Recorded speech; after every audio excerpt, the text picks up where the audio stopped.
moment to tell our story because a lot of time has passed since we've done that. I would say it's probably been since 2019. So this year we decided it might be good to just share a little bit about what we've been through as a family and what has brought us to Purple Playas and why we do what we do.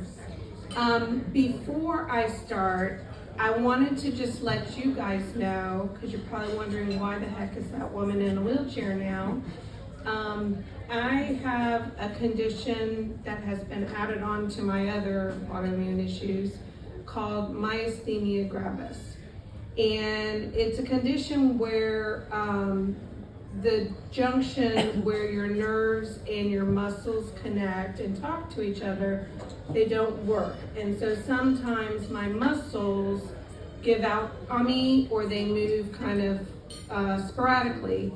It also affects my voice, and that's why I haven't really spoken in the last couple of years, because there's a lot of muscles in your mouth and in your vocal cords, and it can affect how you speak.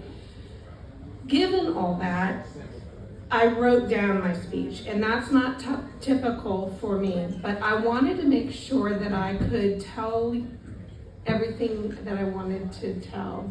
And if I lose my voice, Logan's gonna come up and finish it for me.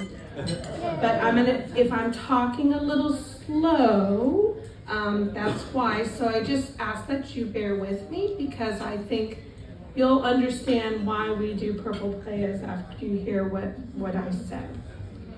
So I distinctly remember sitting in, and I probably should turn my chair off, hold on.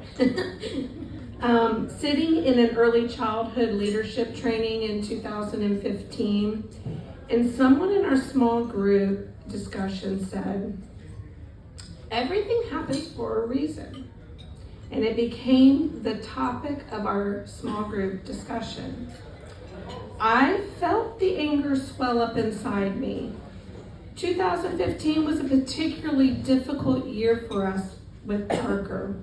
And as our group discussion started exploring how everything happens for a reason, as a mother, my heart hurt so deeply that I could not find reason with that phrase. And I even argued with her.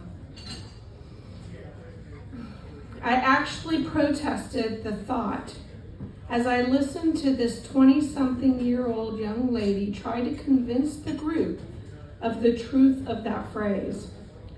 Our family has battled much of what many people battle. We have struggles like everyone else, and burdens and difficulties in our lives. I will say some of our medical battles have been a bit intense. Logan's migraine hospitalizations, Michael nearly losing his life on Christmas Day due to cancer, and me having to use my EpiShot more times than I can count. But Parker truly lost much of his childhood due to his ongoing medical issues. Another phrase that is a trigger for me is, I will not let my disease define me. Of course, disease and disability doesn't define a person, but then neither does one's career. But I think that people are trying to say through these phrases that he or she is working really hard to achieve, thrive, and overcome. Absolutely everything we experience in life becomes a piece of who we are. We cannot be and do what we do without being influenced by these experiences, whether they are positive or negative experiences. I still don't care for that phrase. Maybe because it's cliche, or maybe because it brings up some difficult emotions. However, as humans, we try to make sense of things. I personally try to view things from multiple perspectives. The way we see and feel things will likely differ from another's point of view.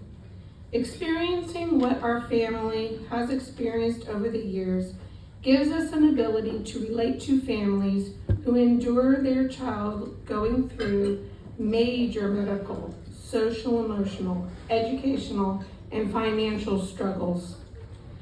Sometimes I would hear others judge us or express things with a tone that questions our medical choices for our child. I think this is a natural thing. And even while those sentiments may have been expressed with true concern, it hurts so very deeply. All we wanted for Parker was his health, to be pain-free, to be innocent, and be a carefree child. Our choices were difficult, incredibly difficult. A bone marrow transplant or a biological research study. Not walking or walking with intense pain while causing more damage or major surgery. Continuing to fight the educational system or focusing on saving his life. Some of you have walked with us on this journey from the moment it began. Many of you are here in this room. But others have joined us on our path. And while still others really know very little of Parker's story, but we thank all of you for being here to support us, along with the many other children with chronic, rare, and complex medical conditions. Just a few of our horrific medical highlights. It took us nearly 2 years to get a correct diagnosis for Parker.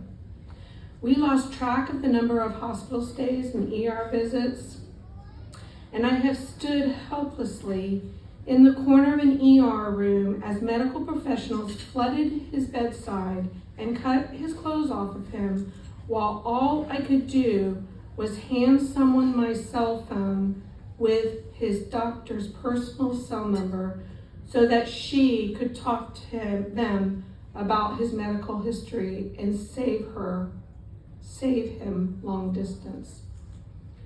Parker's had 12 surgeries, countless procedures, and endless shots and needles. And for those of you who tried to guess how many times Parker has infused himself with blood plasma since last year's party, the guess in the front, the number of times in that jar is 154. So if you guess that number, we have a prize for you. In addition, we literally sat next to children in the infusion room who have had many medical complications, including kids who have issues with their blood, their GI tract, their immune system, rheumatic issues, rare disease, cancer, and more. We're all in the same place together. Like cancer infusion clinics across the U.S., there is a bell that children get to ring when they complete their chemo treatment. It is accompanied by a booming announcement for all to hear, and sometimes even a little party right there in the infusion room. Of course, children are going to be very curious about what is happening, and they're going to ask questions. And they will want to be part of that fun. Parker and many of his friends have experienced all of this on more than one occasion. And boy, did he ask questions of both me and the nurses. He too wanted to ring that bell and have the celebration, but what he heard was, this is for kids who get chemo. And in Parker fashion, his response was, I do get chemo. And he does. He does. And their reaction was, but you don't have cancer. This is for children who finished their cancer treatment. Parker has always been very smart and inquisitive. He definitely put much thought into that, into what he discussed further with me on that subject. He knew a lot about cancer. He also knew a lot about multiple medical complexities. And from his perspective, and quite frankly mine, I am not too keen on the bell. Logically, The bell was developed with good intentions. But from Parker's point of view, a child's point of view, they wonder, why don't I get a bell? These kids with cancer who ring the bell get to stop their IV treatments, and these kids get to celebrate an accomplishment. But what about the kids who never ever leave the infusion room and get poked for the rest of their lives? And worse, what about the children who don't beat cancer and don't ever get to ring that bell? That bell, that was our profound moment. That was our experience that led us here. It became a driving force to make things better for all children who have to be in an infusion room or hospital as part of their childhood experience. It is a reason why we work so hard to recognize every child's medical journey and what they feel and what they overcome despite diagnosis. It is why we want to give families hope and support and tangible strategies and techniques to cope with some really difficult and profound experiences. So here I am, nearly 20 years later, still contemplating if everything happens for a reason. The reason may be all of you in this room. You give our family and the many families we support through Purple Playas hope. And I thank you from the bottom of my heart for being a part of this and joining us. Thank you very, very, very much.